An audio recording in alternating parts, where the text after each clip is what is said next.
ঘন জঙ্গলের ওপর দিয়ে কুয়াশা ভাসছে, দূরে বজ্রের শব্দ।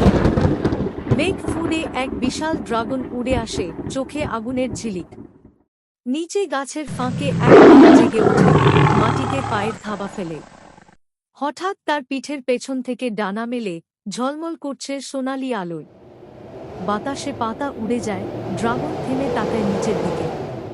বাঘ লাফিয়ে আকাশে উঠে যায়, ঝড়ের মতো শক্তিতে। ড্রাগন গর্জে আগুন ছোড়ে, আকাশ কম্পিত হয়। বাঘ ঘুরে এড়িয়ে যায়, আগুনের ভেতর দিয়ে উড়ে যায় নির্ভয়ে। ড্রাগন বলে, তুই কে রে? বাঘ উত্তর দেয়, আমি তোরই রক্তের সন্তান। ড্রাগনের চোখ বড় হয়ে যায়, আগুন থেমে যায়। ফ্ল্যাশব্যাকে দেখা যায় এক বাঘিনী আর ড্রাগনের পুরনো সাক্ষাৎ।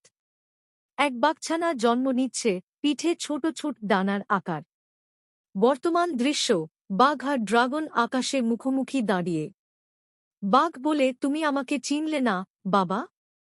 ড্রাগনের চোখে জল গড়ায়, সে ধীরে বলে, আমার সন্তান। তারা দুজন একসাথে আকাশে ঘুরে ওঠে, আগুন আর আলো এক হয়ে যায়। নিচে জঙ্গল উজ্জ্বল, প্রাণীরা চিৎকার করে আনন্দে।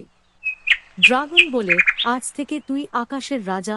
বাঘ ডানা মেলে উড়ে যায়, আকাশে আগুনের রেখায় লেখা দেখা যায়, আকাশের রাজা, মাটির সন্তান।